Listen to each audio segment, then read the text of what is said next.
You know, when you do, I don't know if you know this also about the Oprah program, after you're a guest on the Oprah program, on your way out they give you an Oprah sweatshirt, an Oprah baseball cap, and an Oprah coffee mug. Yes, they do. And that would be a bounty for the average family, unless you bought 30 people with you like we did.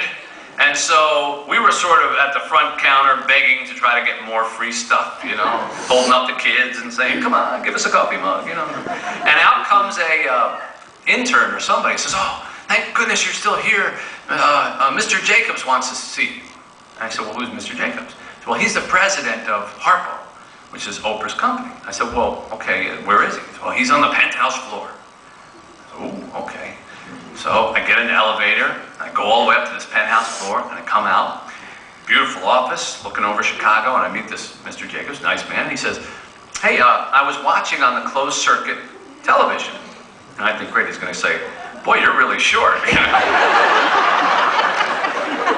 We got to get smaller chairs or something. He said, yeah, you did a good job. You know, that's kind of an interesting story you have there. I said, well, thanks. He said, let me ask you something. How many copies of this book you got out there? So I said, 25,000 and 8.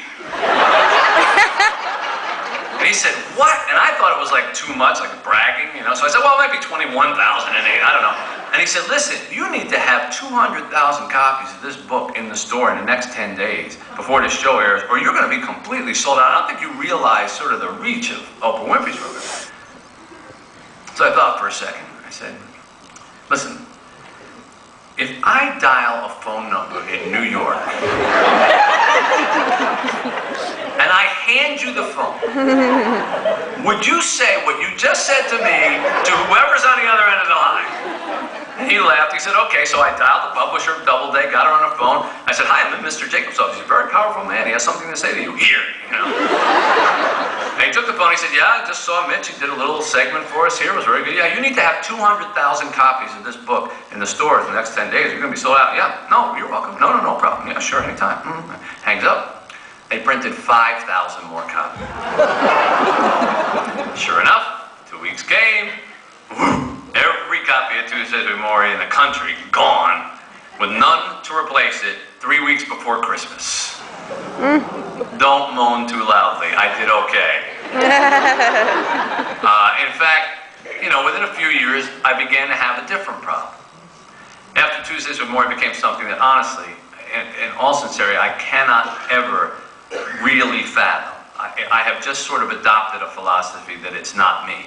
You know, that it's some other story and some other person's story, because it wouldn't fit in your head.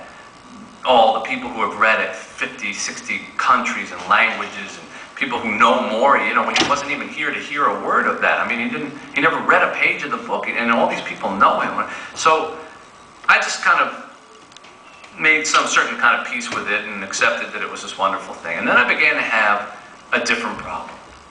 All those publishers who wanted nothing to do with Tuesdays with Morrie now only wanted Wednesdays with Morrie, Thursdays with Morrie, Chicken Soup meets Morrie, you know, Venus and Mars take on Morrie, you know, or my favorite, things I just remembered Morrie told me, but I forgot to put in the first book.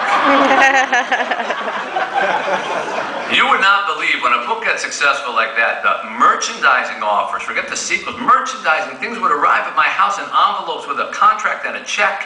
And all you had to do was sign a contract and you keep the first check and promises of more to come, and they'd give you a sample of what it was that they wanted to make. And there were things like CD music inspired by Tuesdays with Morrie, day planners inspired by Tuesdays with Morrie, calendars with an expression for every day of the year under Tuesdays with Morrie, bobblehead dolls with little Morrie heads, you know, and little expressions, from refrigerator magnets with lines from the book that you could put on. Or my favorite, somebody came up with a bracelet and sent me one of these. WWMD. What would Morrie do? You know? Like, move over, Jesus, here's Morrie. Sorry. I sent all of it back.